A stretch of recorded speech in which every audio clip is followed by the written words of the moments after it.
திருச்சி தெற்கு மாவட்டம். திருச்சி முதல் 17 தொகுதியாக இருந்த திருச்சி மாவட்டம் 17 தொகுதிகளிலும் ஒரு முறை 2 முறை அரியலூரிலே தனியாக வெற்றி பெற்றது, ஒரு முறை திருவரம்பூரிலே தனியாக வெற்றி பெற்றது, ஒரு முறை திருச்சி கிழக்கிலே தனியாக வெற்றி பெற்றது. 13 ஆண்டு காலம் எம்ஜிஆர் இருந்த காலத்தில் கலைஞரை ஆதரித்த பகுதி என்று சொன்னால் திருவரம்பூரும் திருச்சி கிழக்கும் அரியலூரும் தான். அன்றைக்கு முருகேசன் அவர் KSM அவர்கள் சட்டமன்ற உறுப்பினராக, மலர்மன்னன் அவர்கள் சட்டமன்ற உறுப்பினராக, அண்ணன் ஆறுமுகம் அவர்கள் சட்டமன்ற உறுப்பினராக, அந்த எந்த நிலையிலும் இந்த பகுதியை எம்ஜிஆரால் வெற்றெடுக்க முடியாது என்ற அளவிற்கு கழக தோழர்கள் சிறப்பாக பணியாற்றிய பகுதி. அதில் மணப்பாறை மட்டும்தான் இப்போது வந்திருக்கிறது. மற்ற 2 தொகுதிகளும் ஏற்கனவே கழகத்தின் பால், கலைஞரின் பால், தளபதியின் பால் மிக பற்றுடைய பகுதியாக இருக்கிற பகுதி என்ற காரணத்தால் அவர் சொன்னது போல இந்த 41 சட்டமன்ற தொகுதிகள் எங்கள் பார்வைக்கு இருக்கிறது. அதில் அதிகமான உறுப்பினர்களை சேர்க்கிற பகுதியாக, அதிக வாக்குகளை வெற்றி பெறக்கூடிய பகுதிகளாக இந்த பகுதி இருக்கும் என்று எனக்கு நன்றாக தெரியும். அதற்கு என்னுடைய வாழ்த்துக்களை நான் தெரிவித்துக் கொள்கிறேன். முதலிலே வாழ்த்துக்களை தெரிவித்துக் கொள்கிறேன். இங்கு உங்களுக்கு தெரியும், திருச்சியில் திருவரம்பூர் என்று சொன்னால் அது மார்க்சிஸ்ட் கம்யூனிஸ்ட் கட்சிக்கே உரியது என்று இருந்த காலம் ஒன்று 96க்கு முன்பு. திருச்சி கிழக்கு என்று சொன்னால் காங்கிரஸ் கட்சி நின்ற தொகுதியாக இருந்தது. இப்படியெல்லாம் இருந்த தொகுதிகள் திராவிட முன்னேற்ற கழக தொகுதியாக நமது கழக தோழர்கள் பணியாற்ற காரணத்தால் இன்றைக்கு தொடர்ந்து திராவிட முன்னேற்ற கழகம் வெற்றி பெற்று கொண்டு வருகிறது. இன்னைக்கு நம்முடைய கூட்டணி என்பது, நம்முடைய அன்பிற்கினிய தலைவர் தளபதி அவர்கள் கிட்டத்தட்ட 7-8 தேர்தலிலும் இந்த கூட்டணியை பாவித்து அனைவரையும் அன்போடு அரவணைத்து மிக சிறப்பாக இந்த கூட்டணியை கொண்டு சென்று கொண்டிருக்கிறார்கள். எதிரிலே ஒரு கூட்டணி சேர்ந்திருக்கிறது. அந்த கூட்டணி முதலிலே இந்தியாவினுடைய உள்துறை அமைச்சர் வருகின்ற போது நாங்களும் அதிமுக காரர்களும் கூட்டணி என்று சொன்னார்கள். அந்த கூட்டணி என்று சொன்னால் தனி அமைச்சரவை தான் என்று அன்றைக்கு அறிவித்தார்கள். ஆனால் அடுத்த முறை வருகிற போது, மதுரைக்கு வரும்போது கூட்டணி அமைச்சரவை என்று உள்துறை அமைச்சர் அறிவிக்கிறார். அப்படி அறிவித்த போதே அதிமுக தொண்டர்கள் மிகவும் சலிப்படைந்திருக்கிறார்கள். அதோடு மட்டுமல்ல, நேற்று நடந்த முருகர் மாநாட்டில் பேரறிஞர் அண்ணாவையும், ஐயா தந்தை பெரியார் அவர்களையும், கலைஞரை அவர்களையும் மிக இழிவாக அவர்கள் அங்கு பேசி கொண்டிருக்கிறார்கள், காட்டி கொண்டிருக்கிறார்கள். அங்கு படம் காண்பித்த போது அதை பேசாமல் பார்த்து விட்டு நம்முடைய முன்னாள் அமைச்சர்கள், மதுரையை சேர்ந்த அமைச்சர்கள் பார்த்துட்டு வந்தார்கள். கழகம் பெரியாரையும் அண்ணாவையும் அவர்கள் பேசியதை கேட்டு கழகம் கொதித்தெழுந்த போது அவர்களும் நாங்கள் அதை ஏற்கவில்லை என்று அறிக்கை விடுகிறார்கள். எனவே நான் இதையெல்லாம் சொல்வதற்கு காரணம், ஒரு பொருந்தா கூட்டணி எதிரில் இருப்பது ஒட்டுமொத்தமாக நம்மை போல புரிந்துணர்வு, நல்ல புரிந்து உணர்வோடு இருக்கிற கூட்டணி அல்ல, அது பொருந்தா கூட்டணியாக இருந்து கொண்டிருக்கிறது. எனவே அவர்கள் எப்படி வரும் என்று சொன்னால், தேர்தல் நேரத்தில் ஒருவருக்கொருவர் இணைந்து செயல்படுவார்கள் என்றால் நிச்சயமாக அப்படி செயல்படுவதற்கு வாய்ப்பே இல்லை. ஒருவர் இருக்கிற இடத்தில் இன்னொருவர் அவர்களுக்கு ஆதரவு அளிக்க மாட்டார்கள் என்பதுதான் எங்களுடைய திண்ணமான எண்ணமாக இருக்கிறது.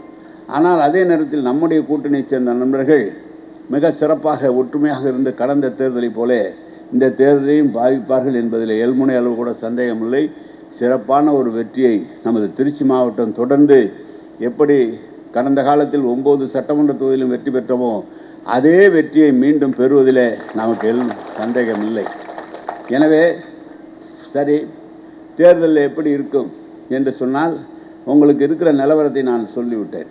ஆனால் நம்முடைய தோழர்கள் சுறுசுறுப்பாக இருப்பார்களேனால் நிச்சயமாக நல்லதொரு வெற்றி நிச்சயமாக கிடைக்கும். நாங்கள் தலைவரிடம் கேட்டிருக்கிறோம். ஏற்கனவே இந்த காலத்தில் அமைச்சராக இருந்தபோது கழக தோழர்களுக்கெல்லாம் அதிகமான வேலை வாய்ப்பை அரசியலை நாம் பெற்றுத்தர முடிந்தது. அன்றைக்கு இருக்கிற நிதி நிலைமை அப்படி இருந்தது.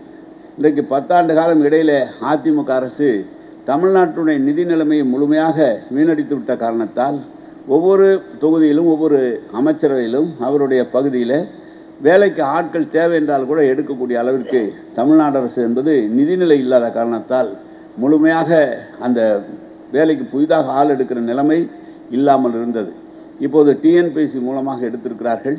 தொடர்ந்து பல்வேறு பொறுப்புகளில் இருக்கிற அமைச்சர் பெருமக்கள் அவர் ஒரு துறையில் இன்றைக்கு எடுக்க இருக்கிறார்கள். நாங்கள் தலைவரிடம் பேசிய போது கழக தோழர்கள், நீங்கள் அதிகமான நாம் எதையும் எதிர்பார்க்கவில்லை, அவர்களுக்கு வேலைவாய்ப்பு ஒன்று கிடைக்குமானால் அதே சரியாக இருக்கும் என்று நான் சொன்னேன்.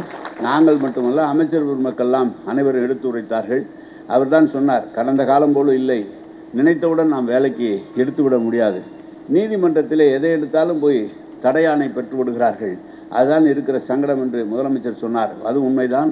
என்னுடைய துறையில் 2500 பேர் 2456 பேருக்கு பரீட்சை எழுதி எடுத்து நம்முடைய கழக தோழர்களுக்கு கிட்டத்தட்ட அதில் கொடுத்தவங்களுக்கெல்லாம் வேலைவாய்ப்பு கிடைக்கக்கூடிய நிலையில் நீதிமன்றத்தில் போய் தடையாணை பெற்று விட்டார்கள். இதுதான் அரசுடைய நிலைமை.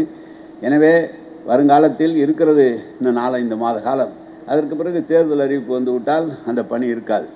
இதையெல்லாம் தொடர்ந்து கழக அரசு தளபதி அவர்கள் வருவதையானால் தொண்டர்களை புரிந்த தலைவர் இருக்கிற ஒரே தலைவர் தமிழ்நாட்டிலே அவர்தான். மற்ற தலைவர்கள் அப்படி இருப்பதில்லை. எனவே தான் இங்கு இந்த தேர்தலில் மீண்டும் நாம் வெற்றி பெற்று தலைவர் அவர்கள் முதலமைச்சராக பொறுப்பேற்பார் என்று சொன்னால் கழகத்தோழனுடைய நம்முடைய குடும்பத்திற்கு ஒரு சிறப்பான எதிர்காலம் இருக்கும். ஏதோ தேர்தல் நேரத்தில் உங்களை எல்லாம் உற்சாகப்படுத்துவதற்காக நான் பேசுகிறேன் என்று தயவுசெய்து கருதாதீர்கள். உள்ள நிலவரம் அது. எனவே தான் தோழர்கள் விட்டுவிடாமல் தொடர்ந்து பணியாற்றுவதற்கு இது ஒரு நல்ல வாய்ப்பாக இந்த கூட்டம் அமைந்திருக்கிறது. BLA பூத் லெவல் ஆஃபீஸர்ஸ் 1 அவங்க என்ன செய்கிறாங்க, நம்முடைய ஆஃபீஸர்ஸ் BLA 2 காண்பிக்கிற ஓட்டுகளை சேகரிக்கும் போது அரசு அலுவலர்களோடு BLA பூத் லெவல் ஆஃபீஸர் அவர் வருவார்கள். உங்களுக்கு உதவியாக BLC 3 இருக்கிறார்கள், 10 பேர் இருக்கிறார்கள். இவர்கள் இதோடு கழக நகர அந்த செயலாளர், கிளையினுடைய செயலாளர் இருக்கிறார், அணியினுடைய செயலாளர்கள் இருக்கிறார்கள். எனவே கூட்டு பொறுப்பாக இருந்து செயலாற்றுவோம் என்று சொன்னால் நிச்சயமாக மிகப்பெரிய ஒரு வெற்றியை நாம் பெற்றுவிட முடியும். அதுவும் இந்த 9 தொகுதியிலும் கிட்டத்தட்ட ஒவ்வொரு தொகுதியிலும் நாம் அதிகமான வாக்குகள் 50,000 வாக்குகள் குறையாமல் அனைத்து தொகுதியிலுமே 9 தொகுதியில் நாம் கடந்த பாராளுமன்ற தேர்தலில் பெற்றிருக்கிறோம். அதையே மீண்டும் நாம் அந்த தேர்தலில் அவ்வளவு வாக்குகளை பெறுவதற்குரிய முயற்சி எடுக்க வேண்டும். இப்போது உறுப்பினர் சேர்ப்பதெல்லாம் கலைஞர் அவர்கள் காலத்தில் நாங்கள் உறுப்பினர் சேர்ப்பது என்றால் இங்கே இருக்கிற பழைய தோழர்களுக்கெல்லாம் நன்றாக தெரியும். புறச்சொல்லிலே அறிவிப்பு வரும், மாவட்ட செயலாளர் சென்று பாரங்களை பெற்றுவிட்டு வந்து விடுவார். வந்து ஒன்றிய செயலாளர் கொடுப்பார்கள், ஒன்றிய செயலாளர் கிளை செயலாளரிடம் கொடுத்து அது உறுப்பினராகி உடனடியாக தலைமை கழகத்தில் கட்டும்போது உறுப்பினர் அட்டை வந்துவிடும். இப்போது புதிதாக நம்முடைய முதலமைச்சர் ஒரு புதிய ஆப் ஒன்று கண்டுபிடித்து அதிலே உறுப்பினர்களை சேர்க்க வேண்டும். தினந்தோறும் எந்தெந்த ஒன்றிய செயலாளர், எந்தெந்த நகர செயலாளர்கள், எந்த உறுப்பினர்கள் சிறப்பாக செயல்படுகிறார் என்று தெரிந்து கொள்வதற்காக அப்படி ஒரு நிலையை உண்டாக்கி இருக்கிறார்கள். அதில் இப்போதெல்லாம் எல்லாருக்கும் உங்களுக்கு முதலில் ஃபாரங்கள்லாம் கொடுக்கப்பட்டு விட்டது. திருச்சி மாவட்டத்தில் இருக்க எல்லாருக்கும் கொடுத்து விட்டார்கள். 1ஆம் தேதி தலைவர் அவர்கள் ஆரம்பிக்க இருக்கிறார்கள். அதை எப்படி உறுப்பினர்களை சேர்ப்பது என்று தெரிந்து கொள்வதற்காக நம்முடைய ஐடி விங்கினுடைய அதில் இருக்கிற பங்கேற்கிற சகோதரர்கள் இன்றைக்கு சென்னையில் சென்று அவர்கள் கற்றுக்கொண்டு வந்து நம்முடைய தோழர்களுக்கு சொல்லி நம்முடைய செயலாளருக்கு விளங்க வைத்து 1ஆம் தேதியிலிருந்து 3ஆம் தேதியிலிருந்து தொடர்ந்து உறுப்பினர்களை சேர்க்கிறோம். சரி, என்ன உறுப்பினர்களை சேர்த்தால் அதில் என்ன லாபம் என்று சொன்னால் கிட்டத்தட்ட 30% உறுப்பினர்களை சேர்க்க வேண்டும் மொத்த வாக்காளர்கள் என்று நம்முடைய தலைவர் அவர்கள் ஆணையிட்டிருக்கிறார்கள். அப்படி 30% உறுப்பினர்களை இன்றே நாம் சேர்த்திருப்போம் என்று சொன்னால் நமது வெற்றியை எந்த கொம்பனாலும் பறிக்க முடியாது. அந்த உறுப்பினர்களை சேர்த்த நிச்சயமாக நாம் எல்லா தொகுதியிலும் வெற்றி பெற்றுவிட முடியும். அதுக்கு தான் முதலிலே கட்டமாக நேரடியாக இல்லந்தோறும் சென்று அவர்களோடு பேசி அளவலாவி அந்த உறுப்பினர்களை சேர்க்க வேண்டும் என்று நம்முடைய முதலமைச்சர் அவர்கள் உத்தரவிட்டிருக்கிறார்கள். எனவே அந்த உறுப்பினர் சேர்க்கிற பணியை மிக சிறப்பாக செய்ய வேண்டும். எனக்கு ஏற்கனவே சொன்னார்கள், சட்டமன்றத்தில் நம்முடைய முசிறியில் கூட்டத்தில் சேர்கிற போது எங்களுக்கெல்லாம் அதற்கு தேவையான பல உதவிகளை எல்லாம் நீங்கள் செய்ய வேண்டும் என்று சொல்லியிருக்கிறார்கள். மாவட்ட செயலாளரிடம், அமைச்சரிடம் விவரம் சொல்லியிருக்கிறேன். அது நிச்சயமாக உங்களை தேடி வந்து அந்த பணியை செய்வதற்குரிய உங்களை உற்சாகமூட்டுகிற பணி நிச்சயமாக நடைபெறும் என்பதையும் தெரிவித்துக் கொள்கிறேன்.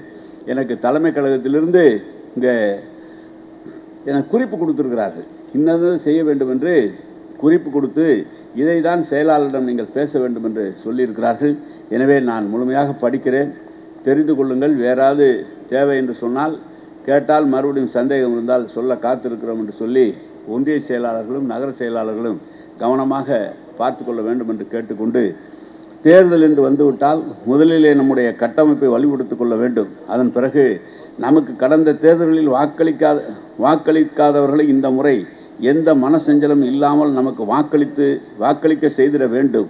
3வது நடுநிலை வாக்காளர்களை நமக்கு ஆதரவாக மாற்ற வேண்டும். 4வதாக எதிர்க்கட்சி வாக்காளர்களை நம் பக்கம் திருப்ப வேண்டும். இந்த 4ஐயும் செய்துவிட்டால் நம்முடைய வெற்றியை யாராலும் தடுத்துவிட முடியாது.